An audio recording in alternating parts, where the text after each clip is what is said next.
What's up guys, my name is Gabe and welcome back to the Trojan Blade. Welcome back to a brand new video. This is the instant reaction to USC's 42-20 win over Rutgers.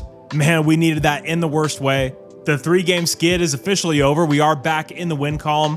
4-4 on the year, 2-4 in conference play.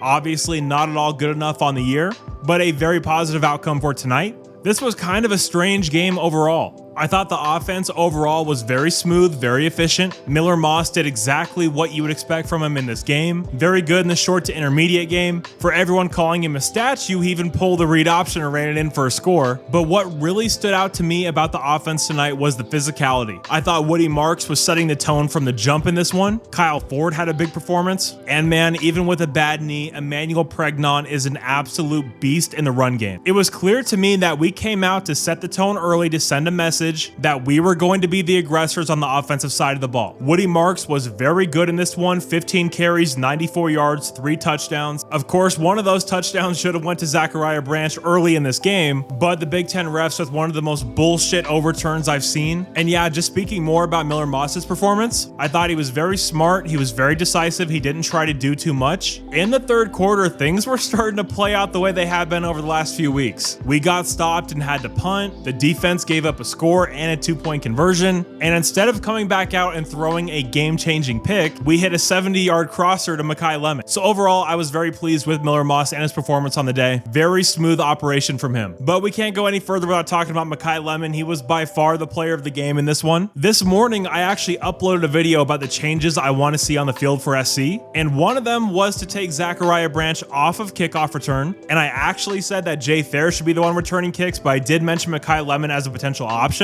And man, he showed why in this one. An absolutely explosive play in the kick return game, and it didn't stop there. On the day, 4 receptions for 134 yards, only 1 touchdown. Feels like he deserves so much more. Before the season started, and I believe Tim Prangley from the USC Voice of College Football channel was the first one to say this, but Makai Lemon should lead this team in catches and might just end up being the best receiver of the bunch. And I sort of piggybacked on that after he said it. And man, I really think we are starting to see that play out. The run after the catch ability, the hands, the route running, he has it all and then some. He's our most consistent receiver, he's our most open receiver, and man, is he dangerous when he gets the ball in his hands. That is wide receiver 1 for me. He's only getting better and better as each week goes by, and he clearly has the trust of both Miller Moss and the USC coaching staff. By far the biggest disappointment for me on the day from the offense is that once again, Quentin Joyner only has 3 rushing attempts, with a few of those coming in garbage time. Now, we didn't have a ton of plays in this one, but still, for me, 3 is just unacceptable. That is the 3rd straight week with 3 carries for him. That's just far too few. That just isn't enough for me. I really thought this was a big opportunity to get him going, but we didn't really see that in this one. Flipping over to the USC defense though. Man, when the pregame injury news was coming out, I was really starting to get worried. We were down Kamari Ramsey, Jalen Smith, Jacoby Covington, Greedy Vance, Eric Gentry, and Anthony Lucas. I mean, that is a ton of players to be down.